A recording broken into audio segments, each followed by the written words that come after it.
So நம்ம நினைக்கிற ஒவ்வொரு தாட்டுக்குமே ஒவ்வொரு திங்கிங்க்குமே பார்த்திங்கன்னா உயிர் இருக்குது. ஸோ நம்ம நல்ல விஷயங்கள் நினச்சோன்னா கண்டிப்பாக நல்ல விஷயந்தான் நடக்கும். அதே மாதிரி ஒரு சின்ன ஒரு மேஜிக் ஒன்று சொல்லித்தரேன். எப்போவுமே ஒரு விஷயத்தை என்னால் முடியாது, இது எனக்கு கிடைக்காது, அந்த மாதிரி நெகட்டிவ் ஸ்டேட்மெண்ட்டை முடிக்காதீங்க. அந்த புக்கில் மெயினாக போட்டிருக்கிற ஒரு விஷயம் இதுதான். எதையுமே நெகட்டிவாக முடிக்காதீங்க. இன்கேஸ் தப்பி தவறி உங்களுக்கு ஒரு நெகட்டிவான ஒரு வார்த்தை வந்துருச்சு அப்படின்னா அதை பாசிட்டிவ் ஸ்டேட்மெண்ட்டை நீங்கள் முடிக்கணும். இப்போ எனக்கு அது கிடைக்காதுன்னு சொல்லிட்டீங்கன்னா, பட் நான் ஒரு நாள் அதை வாங்குவேன், எனக்கு அது கிடச்சிரும், இப்போ இல்லைனாலும் ஆனால் எனக்கு ஒரு நாள் கிடச்சிரும் அப்படின்னு நீங்கள் அதை பாசிட்டிவாக முடிக்கணும்.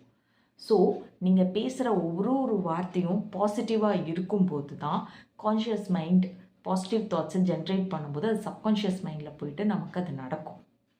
ஸோ இதை மட்டும் ஞாபகம் வச்சுக்கோங்க. எப்போவுமே நெகட்டிவ் ஸ்டேட்மெண்ட் விடாதீங்க. உங்ககிட்ட கையில் காசு இருக்கா இல்லையாங்கிறத தாண்டி நீங்கள் வார்த்தையில் நான் நல்லா பணக்காரன்டா, நான் நல்லா காசு வச்சுருக்கேன், அட்லீஸ்ட் பணக்காரன் நீங்கள் சொல்ல, காசு இல்லைன்னு சொல்லாதீங்க, இருக்குன்னு சொல்லுங்கள். ஓகேவா? இருக்குது, என்கிட்ட காசு இருக்குது, நான் நல்லா படிப்பேன், நான் நிறைய சம்பாதிப்பேன், நான் நல்லா இருப்பேன். ஸோ இந்த மாதிரி எல்லாமே பாசிட்டிவாக பேச ஆரம்பிச்சிங்கன்னா ஆட்டோமேட்டிக்காக நம்மளுக்கு நிறைய பாசிட்டிவான விஷயங்கள் நடக்கும்.